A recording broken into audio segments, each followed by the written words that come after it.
Hi உறவுகளை எல்லோரும் எப்படிங்க எல்லாருக்கும் ஹாப்பி கிறிஸ்மஸ். இன்றைக்கி கிறிஸ்மஸ் ஸ்பெஷல் குழம்பு தான் மட்டன் ஈஸ்ட்டு. இதுக்கு தேவையான பொருட்கள் பெரிய வெங்காயம், பச்சை மிளகு, தக்காளி. இது மட்டும்தான், வேறு எந்த அதிகம் தேவை கிடையாது. இது 2-3 போட்டு நல்ல எண்ணெயில் நல்லா வதக்கணும். நல்லா பச்சை வாசம் போட்டு நல்லா வணக்கி வச்சு இஞ்சி பூண்டு பேஸ்ட்டு போடுறோம். இஞ்சி பூண்டு பேஸ்ட்டு வீட்டில் அரைச்சி வச்சு இஞ்சி பூண்டு பேஸ்ட்டு தான்.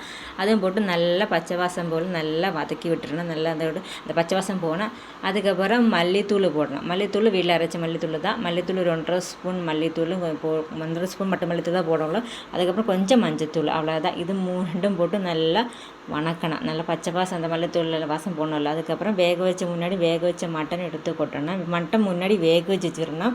அதுக்கப்புறம் அது நல்லா போட்டு மிக்ஸ் பண்ணி கொடுத்துடணும். மிக்ஸ் பண்ணி சேஷம் உருளைக்கிழங்கு வேக வச்சு வச்சுருக்கிறேன். அந்த உருளைக்கிழங்கு போடணும். உருளைக்கிழங்கு இப்போ போடக்கூடாது. கொஞ்சம் இது மட்டன் அந்த கிரேவி ஒட்டி சேஷம் உருளைக்கிழங்கு வேக வச்சு உருளைக்கிழங்கு இதில் எடுத்து கொட்டணும். அது நல்லா கலந்து லைட்டாக தான் கலக்கணும். ரொம்ப கலந்தால் உருளைக்கிழங்கு உடஞ்சி போயிடுவேன். உருளைக்கிழங்கு போட்டு நல்லா கலந்து வேஷம் அரைச்சி வச்ச சாந்து இதில் ஒன்றும் போடல. வெறும் தேங்காய், பட்டை, கிராம்பு, அவ்வளோதான். வேறு ஒன்றும் இதுவும் போட்டு தேவையான தண்ணியும் போட்டு நல்லா கொதிக்க வச்சிடணும். நல்லா அவ்வளோதான். நல்லா கொதிக்க வச்ச சேஷம் கேரளா ஸ்டைல் மட்டன் ஈஸ்ட்டு தயார். அவ்வளோதான், சிம்பிள் தான்.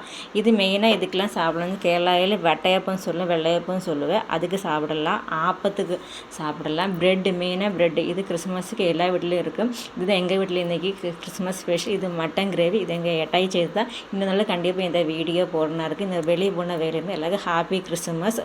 ஓகே, பாய் உறவுகளை எல்லாம் நாளைக்கு சந்திக்கலாம். ஓகே, பாய்.